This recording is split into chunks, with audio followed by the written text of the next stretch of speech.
नमस्ते, आप सभी का हार्दिक स्वागत करते हैं। मैं योगा टीचर सत्यम तिवारी।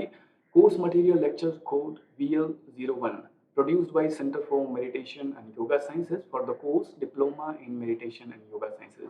जो शीर्षक है, टाइटल है, वह है योग एवं योग के प्रकार। योग क्या है, किस प्रकार से हम योग को समझ सकते हैं और योग का अभ्यास कितने प्रकार से किया जाता है, कितनी पद्धतियों में योग का अभ्यास किया जाता है।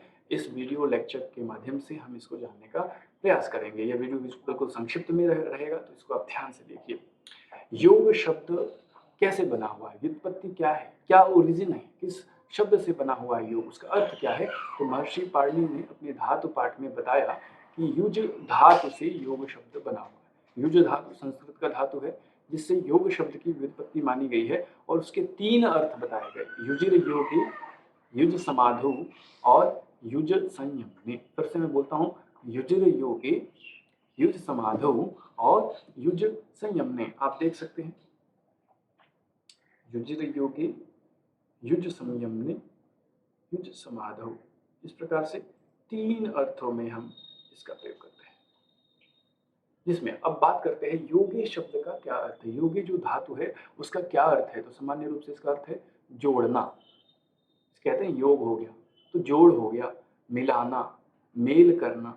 तो आध्यात्मिक दृष्टि से अगर इसको समझना हो तो आध्यात्मिक दृष्टि से इसका अर्थ होगा जीवात्मा और परमात्मा को आपस में मिलाना या उनका मेल होना, या व्यक्तिगत चेतना की समष्टिगत चेतना से या ब्रह्मांडीय चेतना से व्यक्ति की समष्टि से का जो मिलन है, यत पिंडे तत् ब्रह्मांडे का जो कॉन्सेप्ट है, उसके अंतर्गत हम युजिर योगे को समझ सकते हैं। दूसरा जो अर्थ आपको बताया वह है समाधौ।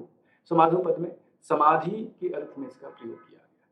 महर्षि व्यास हुए जिन्होंने योग सूत्र ऑफ पतंजलि, महर्षि पतंजलि के द्वारा लिखे गए योग सूत्र, योग दर्शन के ऊपर अपनी टीका लिखी, अपना भाष्य लिखा, जिसको हम व्यास भाष्य कहते हैं। उसमें महर्षि पतंजलि योग को समाधि के रूप में, योग समाधि के अर्थ में इसका वर्णन करते हैं। संयमने के पद में तीसरा जो अर्थ आपको बताया संयम, तो युज संयमने के पद में इसका प्रयोग अगर हम करें तो महर्षि पतंजलि ने अपने पातंजलि योग दर्शन या पातंजलि योग सूत्राणी में संयम को धारणा, ध्यान और समाधि के एक रूपता में बताया है। अगर धारणा, ध्यान, समाधि का अभ्यास एकत्र रूप से किया जाए, त्रयम एकत्र संयमा, तो अगर इन तीनों का अभ्यास एक साथ किया जाए तो उसको हम संयम कहते हैं, जो चित्त की एकाग्रता से प्रारंभ होती है। तो संयम चित्त की एकाग्रता से प्रारंभ होती है और संयम का अर्थ भी युज संयमने से हम समझ सकते हैं। तो ये योग का एक संक्षिप्त रूप से व्युत्पत्ति, योग शब्द की व्युत्पत्ति महर्षि पाणिनि और व्यास भाष्य और महर्षि पतंजलि, इन तीनों आचार्यों के माध्यम से आपने देखा। अब हम बात करते हैं कि योग सूत्र के प्रणेता महर्षि पतंजलि के अनुसार योग क्या है। तो योग सूत्र लिखा गया है महर्षि पतंजलि जी के द्वारा, जिसमें 4 अध्याय हैं। पहला अध्याय उसमें बताते हैं, दूसरे सूत्र में बताते हैं योगश्चित्त वृत्ति निरोधः, योगः चित्त वृत्ति निरोधः, योगश्चित्त वृत्ति निरोधः, मतलब चित्त की वृत्तियों का सर्वथा निरोध ही योग है। तो चित्त की वृत्तियों का सर्वथा निरोध योग बताना, तो इसमें चित्त को समझना पड़ेगा। तो चित्त को साधारण रूप से अगर आप समझें तो अंतःकरण है। जैसे हमारे आयाम, हमारे भौतिक शरीर में कुछ करण हैं, कुछ हाथ पैर, इसको हम बाह्यकरण कहते हैं। वैसे ही हमारे अंदर भी कुछ ज्ञान इंद्रियां हैं और कुछ अंतःकरण के रूप में मन, बुद्धि, अहंकार है, इसको हम अंतःकरण कहते हैं।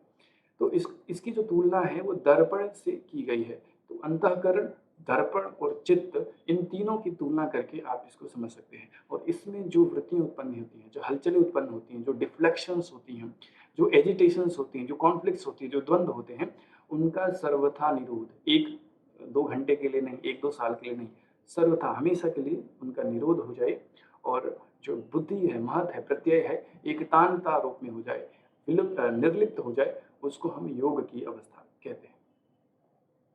तो योग के विभिन्न जो प्रकार आपको बताए, विभिन्न स्कूल्स बताए, डिफरेंट स्कूल्स ऑफ योगा, जिसमें से आपको कुछ मुख्य मुख्य बातें याद रखनी है। ज्ञान योग, भक्ति योग, कर्म योग, राज योग, हठ योग, मंत्र योग, लय योग इत्यादि। एक बार फिर से मैं इसको दोहराता हूँ, ज्ञान योग, भक्ति योग, कर्म योग, राज योग, हठ योग, मंत्र योग, लय योग इत्यादि। इसमें से प्रमुख रूप से हम आज ज्ञान योग, भक्ति योग, कर्म योग, राज योग, हठ योग नहीं, हठ योग अगली किसी कक्षा में पढ़ेंगे। तो इन 4 प्रकार के योगों को हम देखने का प्रयास करेंगे। ज्ञान योग क्या है? तो ज्ञान शब्द में, ज्ञान योग शब्द में दो शब्द हैं, ज्ञान और योग। ज्ञान धन योग इति ज्ञान योग। तो ज्ञान शब्द क्या है? तो ज्ञान शब्द फिर से अगर हम समझें तो संस्कृत का ही शब्द है और ज्ञ धातु से बना हुआ, ज्ञ रूट से बना हुआ है, जिसका अर्थ है जानना या बोध करना या साक्षात करना, to perceive, to know, to consign. तो किसी भी वस्तु विषय को जानना, समझ लेना भली भांति रूप से, उसको कहते हैं ज्ञान। लेकिन जब योग के तात्पर्य, योग के रूप में अगर ज्ञान को समझना है तो ज्ञान योग का जो अर्थ है वह है उस परम ब्रह्म परमात्मा को जानना, उस परम ब्रह्म परमात्मा को जानना या परम ब्रह्म परमात्मा का बोध होना, उसका अनुभव होना, सम्यक अनुभव होना ज्ञान योग कहलाता है। अब भगवद गीता है, श्रीमद् भगवद गीता महर्षि वेद व्यास जी द्वारा रचित है और महाभारत से उसका संकलन आदि गुरु शंकराचार्य जी के माध्यम से किया गया है, जिसमें दो प्रकार के ज्ञान का वर्णन मिलता है। एक है तार्किक ज्ञान, रैशनल नॉलेज, लॉजिकल, जो हम रैशनैलिटी से निकालते हैं, लॉजिक से निकालते हैं, एनालिसिस से निकालते हैं।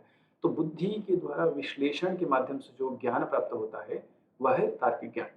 दूसरा ज्ञान है आध्यात्मिक ज्ञान, स्पिरिचुअल नॉलेज, आत्मा का ज्ञान, स्वयं का ज्ञान, परमात्मा का ज्ञान, सृष्टि का ज्ञान। इन सभी आध्यात्मिक विषयों का जो ज्ञान है वह है आध्यात्मिक। आगे चलते हैं, ज्ञान योग का सिद्धांत क्या है? What are the principles of Gyan Yog? ज्ञान योग के सिद्धांत के अनुसार जो ब्रह्म है, जो ईश्वर है, जो परमात्मा है, जो विराट है, वही सत्य है। ब्रह्म सत्य, जगत मिथ्या। इसके अनुसार और इसके अलावा, ब्रह्म के अलावा जो कुछ भी हमें दिखता है वह मिथ्या है। मिथ्या मतलब क्या? वो एग्जिस्ट नहीं करता, नहीं। मिथ्या का अर्थ है जो कि तीनों कालों में, भूत भविष्य और वर्तमान, तीनों कालों में जो न रहे। तो जो संसार है वो अभी दिख रहा है तात्क्षणिक रूप से, लेकिन ये सर्वकालिक रूप से नहीं दिखेगा, इसलिए इसको असत्य या असत कहा गया है। तो ब्रह्म के अतिरिक्त इस संसार में किसी की भी सत्ता नहीं। ब्रह्म स्वयं प्रकाशमान है, अनंत है, अखंड है, अनादि है, अविनाशी है, चेतन स्वरूप तथा आनंदमय रूप है। तो ज्ञान योग के अनुसार जीव ब्रह्म एक ही है। तो जीव और ब्रह्म की एकता का ज्ञान हो जाना मोक्ष है। तो ये 4-5 बिंदु आपने पहले देखा कि ज्ञान योग के अनुसार ब्रह्म सत्य है, ब्रह्म के अलावा जो कुछ भी है वो नश्वर है, वो असत है या असत है। उसके बाद ब्रह्म ही जीव है और इसके एकता का जो ज्ञान हो जाता है वही मोक्ष है। वेदांत के अनुसार यदि आपको समझना हो कि मोक्ष कैसे पा सकते हैं, मोक्ष कैसे हासिल कर सकते हैं, तो बिना ज्ञान के मोक्ष की स्थिति प्राप्त नहीं की जा सकती। और ब्रह्म भाव की स्थिति प्राप्त करना है तो ज्ञान योग आपको अपनाना ही पड़ेगा। तो ज्ञान योग का लक्ष्य क्या हुआ? मोक्ष की प्राप्ति या ब्रह्म भाव की प्राप्ति। अब ज्ञान योग का अभ्यास किया कैसे जाए, इसकी साधना की कैसे जाए, तो इसके लिए आपको ज्ञान योग की जो साधना है उसको समझना होगा। ज्ञान योग की साधना या अभ्यास दो वर्गों में वर्गीकृत है, दो कैटेगरीज है, दो टाइप्स की प्रैक्टिसेस हैं। पहला है बहिरंग, दूसरा है अंतरंग। बहिरंग जो सुपरफिशियली होता है, बाहर से, जिसका हम अभ्यास स्टेप वाइज करते हैं या बिगिनर्स के रूप में करते हैं।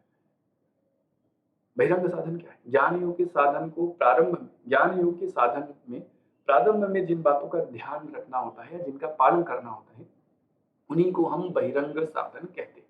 इन्हें हम साधन चतुष्टय के रूप से भी जानते हैं। साधन चतुष्टय क्या है? तो आपको यहाँ पे याद करना चाहिए, विवेक, वैराग्य, षट संपत्ति और मुमुक्षुत्व। 4 चीजें आपको याद होनी चाहिए। बहिरंग साधन, विवेक, वैराग्य, षट संपत्ति और मुमुक्षुत्व। तो ज्ञान योग का अभ्यास 2 मार्गों से किया जाता है, 2 वर्गों से किया जाता है, बहिरंग और अंतरंग।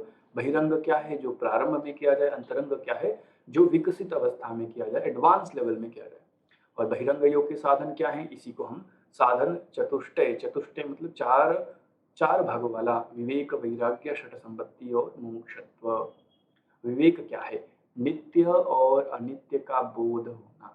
सही क्या है, गलत क्या है, नित्य क्या है, अनित्य क्या है, सत्य क्या है, मिथ्या क्या है, इसका बोध, इसका ज्ञान, इसका अनुभव, यही है विवेक। तो नित्य क्या है? तो ब्रह्म नित्य है, ईश्वर नित्य है। मिथ्या क्या है या अनित्य क्या है या नश्वर क्या है? तो ये संसार नश्वर है। तो इसका जो ज्ञान है विवेक है। ये बहिरंग योग का साधन चतुष्टय का पहला अभ्यास। वैराग्य क्या है? इस लोक व परलोक की सभी प्रकार की इच्छाओं का परित्याग कर देना वैराग्य है। ऐसा नहीं कि कुछ कुछ इच्छाओं का त्याग कर देना, कुछ को रखना, प्रिय को रखना, अप्रिय को का त्याग कर देना, या इस लोक की इच्छाओं का त्याग करके परलोक की इच्छाओं को रखना, स्वर्ग की या नर्क की या जो भी हम संभावनाएँ तलाशते हैं, उन सभी संभावनाओं को त्याग देना, उन सभी लालचों को, उन सभी जितने भी आपको लगते हैं ऐसी चीज़ें, उनका त्याग हो जाना, हम वैराग्य के रूप में इसको समझ सकते हैं। षट संपत्ति, षट का अर्थ है 6 संपत्ति, प्रॉपर्टीज़, गुण धर्म, क्वालिटीज़ के रूप में इसको समझ सकते हैं। तो ये 6 क्वालिटीज़ हैं जो होनी चाहिए किसी भी साधक में जिसको करना है ज्ञान योग की साधना। तो ज्ञान योग की साधना करने वाले साधक में ये 6 क्वालिटीज़, 6 गुण होने चाहिए। यदि ये 6 गुण नहीं हैं तो वो साधक अपनी साधना में परिपूर्ण नहीं हो सकता। उनको इन 6 गुणों को अपने अंदर आधान करना चाहिए, इनका अभ्यास करना चाहिए। पहला क्या है? शम, दूसरा दम, तीसरा उपरति, चौथा तितिक्षा, पांचवा श्रद्धा, छठा समाधान। ये 6 हैं, शम, दम, उपरति, तितिक्षा, श्रद्धा, समाधान। शम क्या है? मन और इंद्रियों को शांत कर देना सम है। समावस्था, मन और इंद्रियों को शांत कर देना सम है। दम, इंद्रियों को नियंत्रित करना। इंद्रियों का क्या गुण है? इंद्रियाँ क्या चाहती हैं? इंद्रियाँ चाहती हैं बाह्य विषयों का सेवन करना या ब्रह्मांड में विचरते रहना अनियंत्रित रूप से। तो इंद्रियों को नियंत्रित करना, बाह्य विषयों से हटाकर आंतरिक अनुभवों पर के लिए उन्मुख करना या अंतर्मुखी बनाना, इंट्रोवर्ट बनाना, अपनी इंद्रियों को नियंत्रित करना, कंट्रोल करना, यह है दम की अवस्था। तीसरी अवस्था है, तीसरा जो क्वालिटी है वो है उपरति। उपरति का अर्थ है उदासीनता का भाव, न्यूट्रल रहना, रिएक्टिव ना रहना, बहुत ज़्यादा रिएक्शन ना करना। यदि दुःख आता है तो ज़्यादा दुखी ना हो जाना, सुख आता है तो ज़्यादा खुश ना हो जाना, समा अवस्था में बने रहना, सिद्धि और असिद्धि में समान बने रहना, यही उपरति है। आगे चलते हैं, तितिक्षा क्या है? धैर्य या सहन करने की शक्ति। तो धैर्य होना भी अति आवश्यक है ज्ञान योग के लिए। कोई भी ज्ञान का जो विषय है वो सूक्ष्म है, आत्मा, परमात्मा या सृष्टि का जो ज्ञान है, सूक्ष्म ज्ञान है, इसको हम कुछ महीनों, कुछ सालों में ही हासिल नहीं कर सकते। इसके लिए निरंतर कई वर्षों का अभ्यास, कई जन्मों का अभ्यास लगता है। तो इसलिए इस पूरे मार्ग में, साधना पथ पे आपको धैर्य का पालन करना होगा, सहन करने की शक्ति आपको होनी चाहिए, तितिक्षा। पाँचवा है श्रद्धा। श्रद्धा क्या है? अपने श्रेष्ठ जनों के प्रति आदर और आनंद का भाव। जो भी आपसे श्रेष्ठ हैं, गुरुजन वृंदी, माता-पिता या जिस पर भी आप श्रद्धा रखते हैं, उनके लिए आपके अंदर आदर का भाव होना चाहिए, मुदिता का भाव होना चाहिए और उनसे कुछ सीखने की कोशिश आपको करनी चाहिए। समाधान क्या है? जो छठवां गुण है, षट संपत्ति का जो छठवां गुण है ज्ञान योग की साधना के लिए, समाधान का प्रयोजन है लक्ष्य।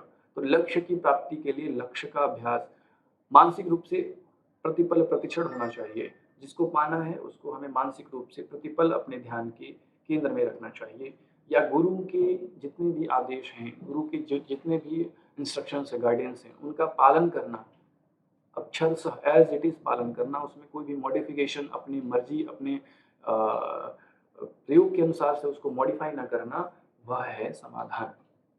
और जो चौथा क्वालिटी था विवेक, वैराग्य, षट संपत्ति अभी बताया, 6 संपत्तियाँ हो गई, 6 प्रॉपर्टीज़, गुण धर्म, क्वालिटीज़ हो गई, और जो चौथा साधन है वह है मुमुक्षत्व। मुमुक्षा की इच्छा, मुमुक्षा की इच्छा है मोक्ष प्राप्ति करने की तीव्र इच्छा।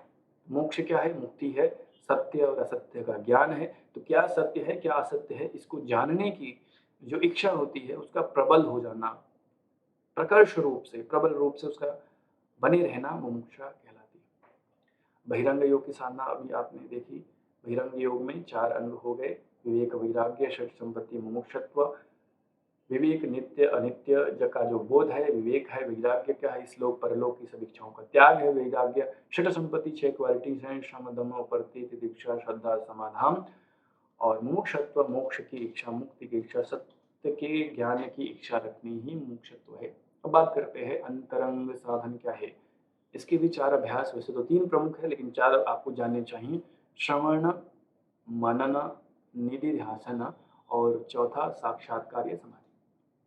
अंतरंग साधन श्रवण, मनन, निधिध्यासन, साक्षात्कार और समाधि। श्रवण क्या है? सुनना, इससे आप समझ सकते हैं।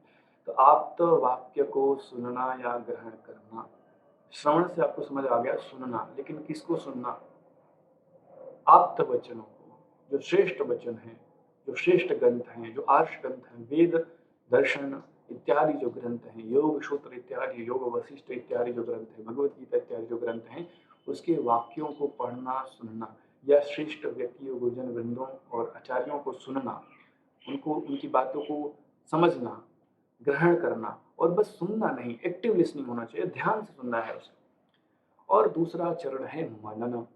जो सुना हुआ या पढ़ा हुआ या समझा हुआ जो वाणी है, जो वाक्य है, जो पदार्थ है, उसके बारे में चिंतन करना, उसको अपने जीवन से जोड़ कर देखना, उसको विभिन्न-विभिन्न कसौटियों को पर परख कर देखना, एनालिसिस करना, मनन है। तीसरा जो चरण है वह है निधिध्यासन। जो सुना और जो सोचा, जिसका श्रवण किया और जिसका मनन किया, उसको अपने जीवन में प्रैक्टिकली अप्लाई करना।